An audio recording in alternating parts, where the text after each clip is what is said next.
turning up every week and get lit. Nigga in church on Sunday, you can tune in and get your fix. Turn up, turn up, turn up. It's that weekly turn up, turn up, turn up. It's that weekly turn up, turn up, turn up. It's that weekly turn up, turn up. The word that changed everything. Don't you know that one word can change everything? It was the great theologian D.L. Moody who said, the word was not given to increase our intellect or our knowledge, but the word was given to change our lives. And when, family, hear me, you embrace the word of God, I'm talking about for real, really embrace the word of God in your heart, then you will have the peace of God, you will have peace with God, and you will have peace in God. But it all starts by you getting back to God's plan. I believe that the original intent of God was for man to rule with words, for man to speak a thing, and that thing come to pass. And he shows us in Genesis, in the book of beginnings, that whenever Adam spoke a thing, whatever Adam said, that's what it was. Adam was using his authority to speak, and whenever Adam would speak, that's what it was. But because of disobedience, hear me, and a lack of faith, our words now fall to the ground.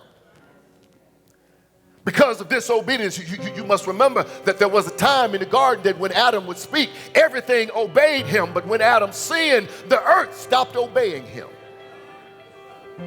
He had to work from the sweat of his brow. He had to struggle.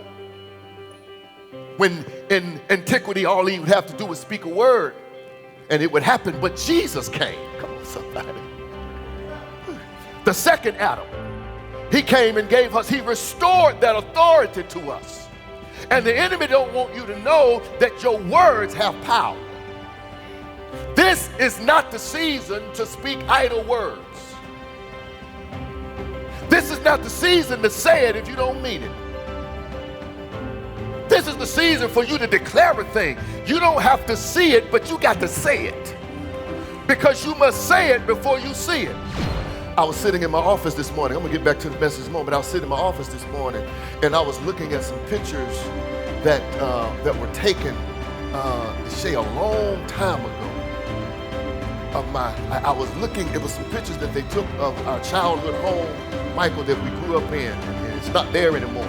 But I was looking at those pictures, and it took me back to that moment. You know, sometimes a picture can take you back. And I remember all of the family reunions in the backyard, and I remember sitting on the porch throwing rocks, and I remember picking blueberries. I'm country, come on, stay with your boy for a moment.